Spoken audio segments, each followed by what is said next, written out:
ሰላም ውድ ቻናላችን ቤተሰቦች ዛሬ ደግሞ ወደናንተ ተመልሰን መተናል። በዛሬው ልዩ መረጃችን የተለያዩ መረጃዎችን ወቅታዊና በዛሬው ዕለት የተላለፉ አንዳንድ ውሳኔዎችን ወደናንተ ይዘን መተናል። አብራችሁን ቆዩ።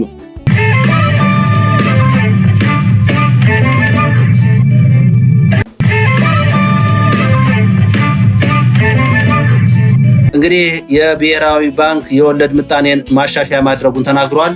በዛሬው በሰጠው መግለጫ የቁጠባ ወለድና የብድር ወለድን ማሻሻያ እንዲደረግበት ከውሳኔ ላይ መድረሱን የንግድ ባንክ ብሔራዊ ኮሚቴ ተናግሯል። የብሔራዊ ባንክ አስተዳደር በመግለጫው ከዚህ በፊት 7% የነበረው ተቀማጭ ወለድ አሁን ገበያውን መርህ በሆነ መልኩ እንዲሻሻል ተናግረዋል። በዚህ መሰረት ገበያው ላይ ብሩን የሚያስቀምጠው አካልና ንግድ ባንክ ወይም ሌሎች ባንኮች ባንክና ብሩን የሚያስቀምጥ አካል ወይም ባለገንዘቡ ተደራድረው የሚወሰን የቁጠባ አይነት መሆን አለበት ሲል ብሔራዊ ባንክ ውሳኔ አስተላልፏል ማለት ነው። ለሁሉም ባንኮች ተደራሽ እንዲሆንም መልእክት ተላልፏል። በዚህ መሰረት ከዚህ በፊት እንግዲህ ብድር ለማበደር ከ9.5% ጀምሮ የቤቶች ልማት ማለት ነው እስከ 30% ድረስ ለተለያዩ ኢንቨስትመንት አካላት ወይም ተቋማት ብድር እንደሚያበድር ይታወቃል። ይሄ የብሔራዊ ባንክ ሕግን መሰረት ያደረገ ከትርፋማነት ከቢዝነስ ታይፕ አይነት ብድሮች እንደሚተላለፉ ይታወቃል። ነገር ግን ብር የሚያስቀምጡት ይሄ ብር ተሰብስቦ እንግዲህ የህዝብ ብር ገንዘብ ነው። ለነሱ ግን በዚህ መሰረት እንግዲህ 7% የተቀማጭ ወለድ ወይም ብር የሚያስቀምጡ ሰዎች ወለዱ ታስቦ የሚሰጣቸው 7% ብቻ እንደነበረ ይታወሳል። በዛሬው ውሳኔ ግን የብሔራዊ ኮሚቴ ማለትም የባንኮች ብሔራዊ ኮሚቴ በወሰነው ውሳኔ መሰረት በብሔራዊ ባንክ መግለጫ እንግዲህ እንደተቀመጠው በብሔራዊ ባንክ እንግዲህ ባንኮች እንዲከፍሉ ያስገድዳቸው የነበረውን ዝቅተኛ ለተቀማጮች 7% ወለድ ብሔራዊ ባንክ ገደቡን አንስቻለሁ ብለዋል። እናም ባንኮች ከዚህ በኋላ የሚያዋጣኛል የሚሉትን ዝቅተኛ ወይንም የወለድ የተቀማጭ ላይ የሚያስፈልገውን ክፍያ ለመክፈል መብት ሰጥቷቸዋል ማለት ነው። ይህንንም አንድ መመሪያ ብቻ ሳይሆን ብሔራዊ ባንክ ዛሬ ያሳወቀው ሌላኛው ደግሞ ባንኮች ከሚሰበስቡ ተቀማጭ በቀን 2% ሪዘርቭ ወይንም መጠባበቂያ እንዲያስቀምጡ የሚያስገድደውን ገደብ በጣም በማሳደግ 10% የመጠባበቂያ የተቀማጭ መጠባበቂያ ሪዘርቭ እንዲያስቀምጡ ነው መመሪያ የሰጣቸው። እንግዲህ እነዚህ ሁለት መመሪያዎች ሁለት የተለያየ ተጽዕኖ ሲኖራቸው በተለይ የመጀመሪያው ወለድ ገደብ 7% አነስተኛው መነሳት የበለጠ በሀገራችን የባንኮች የእርስ በርስ ውድድርን በከፍተኛ ሁኔታ የሚጨምር ሲሆን ለህብረተሰቡም የተሻለ አገልግሎት ለመስጠትና የተሻለ ጥቅም ለመስጠት ባንኮች እርስ በርስ በጣም ከፍተኛ ኮምፒቲሽን እንዲፈጥር የሚያስችል ለኢኮኖሚም የተሻለ እንድምታ ይኖራል ተብሎ ይጠበቃል።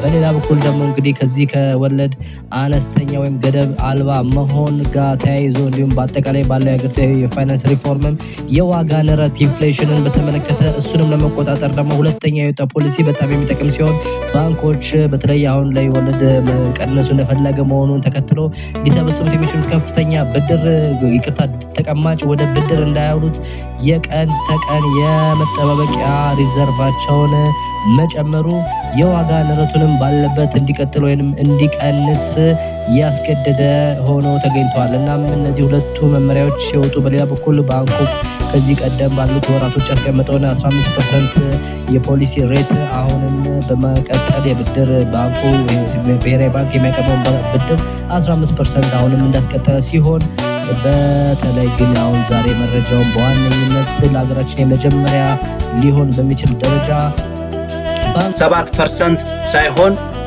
ሊቀንስም ሊጨምርም በሚችል መልኩ ገበያውን መሰረት ያደረገ ድርድር በማድረግ ገንዘብ የሚያስቀምጡ አካላትና ባንኮች ድርድር በማድረግ የወለድ ምጣኔውን ማሳደግም መቀነስም እንደሚችሉና ገበያ መር መሆን እንዳለበት ተናግረዋል። ይሄ ማለት ዶላር እንደሚመራበት ብድር እንደሚመራበት የተቀማጭ ገንዘብም በዚያ መሰረት መሆን እንዳለበት ተናግረዋል።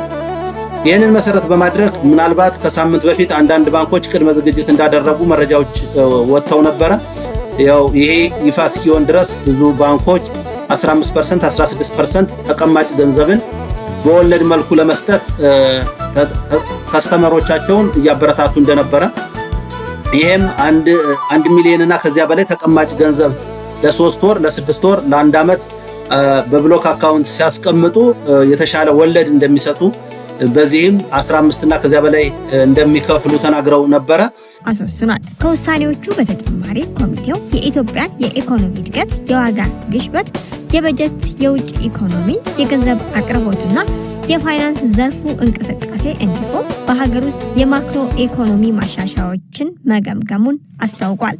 ኮሚቴው በግምገማው ካካተታቸው አበይት ጉዳዮች መካከል አንደኛው የዋጋ ግሽበት ሲሆን ዓመታዊ የዋጋ ግሽበት እየቀነሰ በመምጣት በህዳር ወር 2018 ዓ.ም መጨረሻ ላይ 10.9% የደረሰ ሲሆን የመንግስት የነጠላ አሃዝ እቅድ ግን አለመሳካቱን ያነሳው ለዋጋ ግሽበት መቀነስ ብሔራዊ ባንክ ተግባራዊ እያደረገው ያለው ጥብቅ የገንዘብ ፖሊሲ፣ የግብርና ምርታማነት መሻሻል እንዲሁም በአስተዳደራዊ ዋጋዎች ላይ እየተወሰደ ያለው ማሻሻያ መተግበሩን እንደ ምክንያት የጠቀሰው ኮሚቴው ምግብ ነክ የዋጋ ግሽበት ህዳር ወር 2018 ዓ.ም መጨረሻ 10.6% እንዲሁም ምግብ ነክ ያልሆኑ የዋጋ ግሽበት 11.4% መድረሱን ገልጿል። የሀገር ውስጥ የኢኮኖሚ እድገቱ ተጠናክሮ ቀጥሏል ያለው የዚሁ ኮሚቴ ግምገማ በ2017 በጀት ዓመት አጠቃላይ ኢኮኖሚው ባለፈው 8 ዓመታት ከተመዘገበው የ7.5% አማካኝ እድገት ከፍ ያለ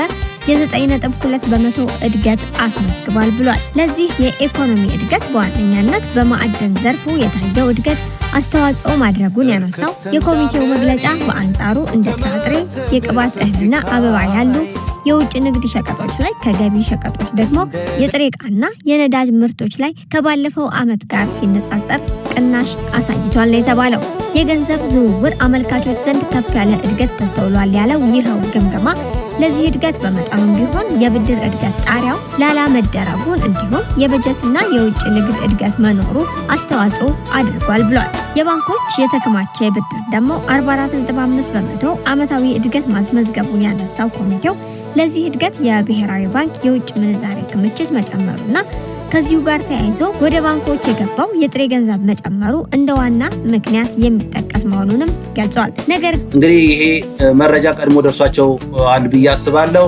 በዚህ መሰረት ብሔራዊ ባንክ በወሰደው ውሳኔ መሰረት ባንኮቹ